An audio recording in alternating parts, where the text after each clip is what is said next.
Thomas Soto, 6h-9h sur Europe 1. Le débrief de la matinale, les temps forts de ce que vous avez entendu ce matin sur Europe 1. La toute nouvelle ministre du Travail, Myriam El Khomri, va-t-elle réussir, elle, à inverser la courbe du chômage?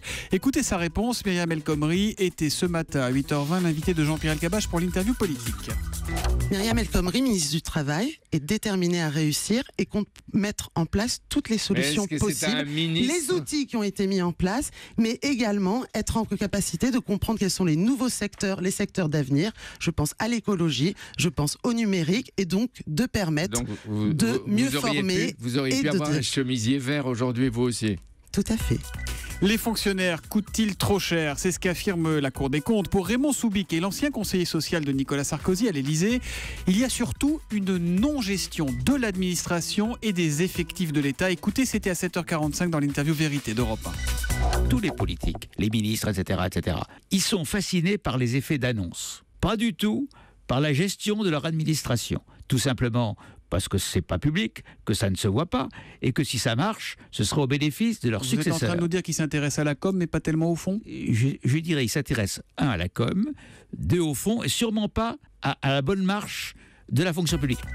Claire Chazal s'en va, son dernier 20h ce sera pour dimanche sur TF1, mais le 20h lui demeure évidemment. Pourquoi sommes-nous tellement attachés à cette grand-messe du journal télévisé? Écoutez la réponse et l'avis de Raphaël Enthoven, c'était la morale de l'info à 7h25 tout à l'heure sur Europe 1. En se soumettant à l'horaire du journal, un téléspectateur accepte implicitement d'entendre parler d'autre chose que ce qui le concerne lui directement. 20h, c'est l'heure de la journée, peut-être la seule, où les individus ont d'autres soucis que leur petite vie, c'est-à-dire deviennent des citoyens. Et alors la morale de l'info, Raphaël? Écoutez, la morale de l'info, je l'emprunte à Régis Debray, qui dans un très beau livre sur le sacré fait cette distinction entre le sacré et le sacro-saint, et je dirais que le 20h ne relève pas du sacré, mais incontestablement relève du sacro-saint.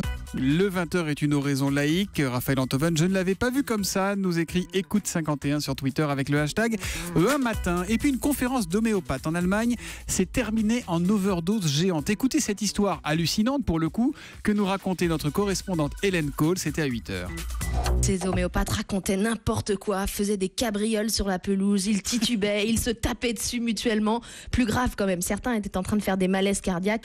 Une enquête a été ouverte car la police pense que ces docteurs se sont drogués en pleine connaissance de cause pour tenter une expérience de délire collectif. En tout cas, on a frôlé le drame. Il a fallu l'intervention de 70 secouristes pour neutraliser ces drogués déchaînés, 15 ambulances et 3 jours plus tard, aucun d'entre eux n'arrivait encore à répondre clairement à la police. Voilà, ça a commencé par un congrès sur l'homéopathie, je vous rappelle. Vous réagissez à la matinale tous les jours, toute la journée, toute la nuit, quand vous voulez, sur Twitter avec le hashtag un matin, sur europe1.fr ou sur notre page Facebook.